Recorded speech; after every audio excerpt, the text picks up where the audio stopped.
اللہ میں بہت تھک چکا ہوں، جنہیں اپنا سمجھا وہی پرائے نکلے، جن کے لیے راتوں کو جاگتا رہا روتا رہا وہی میری بے بسی کا مذاق اڑاتے رہے۔ اللہ اب تو ان آنسوؤں نے بھی فریاد کرنا چھوڑ دیا ہے، کیونکہ یہ جانتے ہیں کہ اب اللہ کے سوا دنیا میں فریاد سننے والا اور کوئی نہیں رہا۔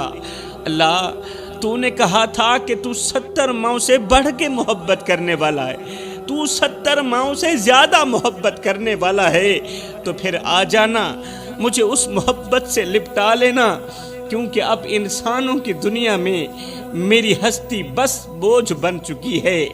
اللہ میں جس راستے پہ چلا دھوکے نے میرا استقبال کیا، جس ہاتھ کو تھامبا اسی نے مجھے کاٹا، اور جب میں چیخا، جب میں درد سے کراہیا تو لوگ بولے کمزور ہو گیا ہے تو، کمزور ہو گیا ہے، بزدل ہو گیا ہے تو، اس لیے تو رو رہا ہے۔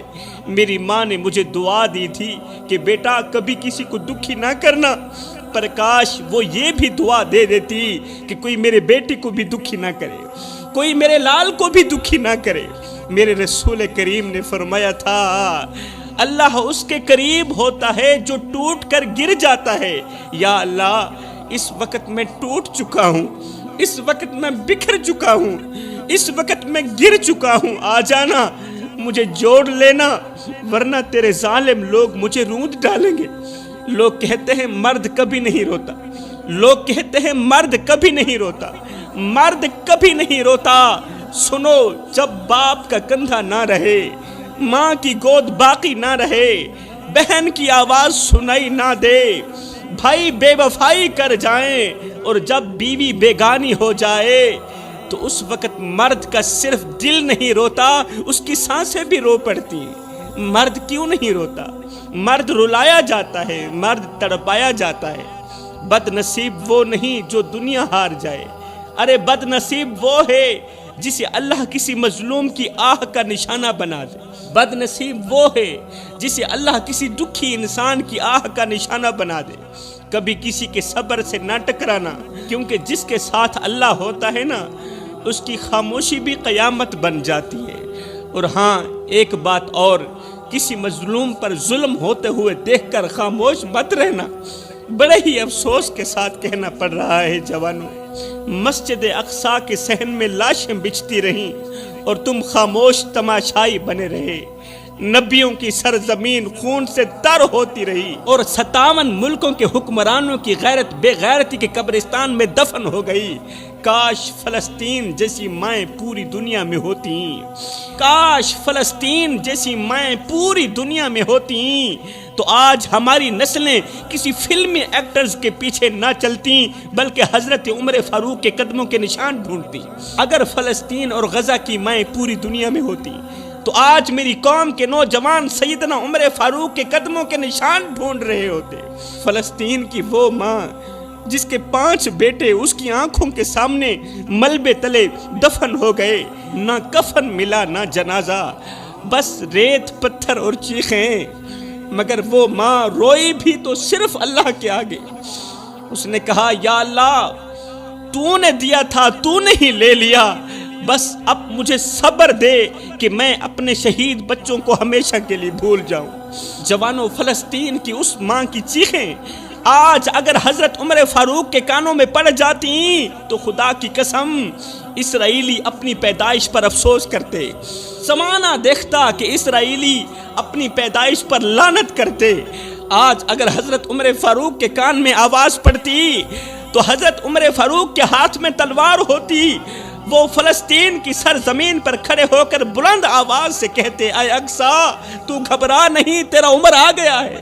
جہاں مظلوم روئے وہاں عمر خاموش نہیں رہ سکتا۔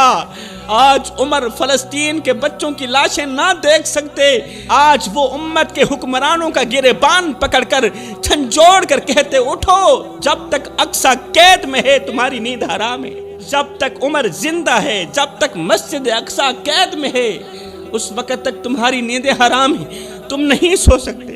مگر افسوس آج وہ چیخیں امت کے کانوں سے ٹکرا کر واپس جا رہی ہیں اور امت خواب غفلت میں سو رہی ہے۔ آج فلسطین کی ماں اپنے بیٹوں کی لاشیں اٹھا کر بھی یہی کہتی ہیں کہ میرے بیٹے مرے نہیں، وہ زندہ ہیں، وہ جنت کے دروازے پر میرا انتظار کر رہے ہیں۔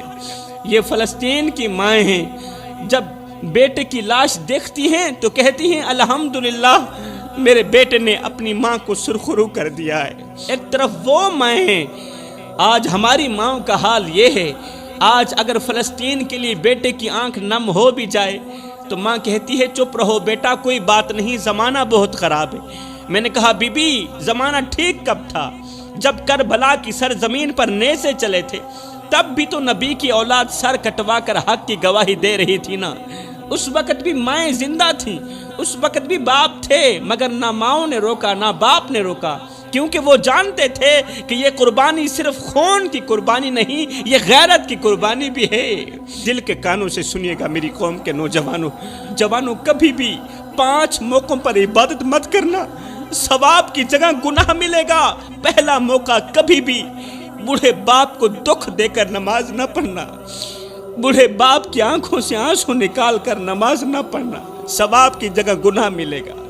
بوڑھے باپ کا دل توڑ کر تہجد میں آنکھیں نم نہ کرنا، ثواب کی جگہ گناہ ملے گا۔ بوڑھی ماں کو بے یار و مددگار چھوڑ کر عمرے کے سفر پر نکل جانا ایسا ہی ہے جیسے کسی کو مار کر اس کے جنازے میں شریک ہو جانا۔ خدا را میرے بھائیوں، بھائی بہن بیوی بچوں کا حق مار کر حج کرنے مت جانا، کیونکہ خانہ کعبہ کی دیواروں کو وہ سجدے قبول نہیں جو کسی مظلوم کے آنسوں سے تر ہوں، وہ سجدے بالکل بھی قبول نہیں۔ جس بھائی کا حق مار کر تم احرام باندھ رہے ہو، ارے وہ احرام کہاں ہے؟ وہ تو ظلم کی چادر ہے۔ آج کل میرے معاشرے کے نوجوان کہتے ہیں کہ عورت بے غیرت ہوتی ہے، اس لیے دھتکار دیا جاتا ہے، یہ بے حیا ہو گئی ہے، ہم دلہ پن پسند نہیں کرتے، ٹھکرا دیا جاتا ہے۔ میں کہتا ہوں اے نوجوانوں، عورت بے غیرت نہیں ہوتی، بلکہ وہ مرد بے غیرت ہوتا ہے جس کی وہ بہن بیٹی یا بیوی ہوتی ہے۔ عورت بے غیرت کہاں ہوتی ہے؟ اصل بے غیرتی تو یہ ہے کہ تم مرد ہو کر ایک عورت کی حفاظت نہ کر سکے۔ جب وہ ماں بن کر تمہاری گندگی صاف کرتی تھی تب تو وہ بے غیرت نہیں تھی، جب وہ بہن بن کر تمہارے کپڑے دھوتی تھی، تمہارے جوتے صاف کرتی تھی تب تو وہ بے غیرت نہیں تھی، جب وہ بیوی بن کر تمہارا غصہ، تمہاری چپ، تمہارا غرور سہتی ہے اس وقت بھی وہ تمہاری عزت ہوتی ہے، اور جب وہ تم سے اپنا حق مانگنے کے لیے آواز بلند کرتی ہے تو تمہیں اس کی غیرت یاد آ جاتی ہے۔ غیرت کا وزن عورت کے دوپٹے سے نہیں، مرد کے کردار سے ناپا جاتا ہے۔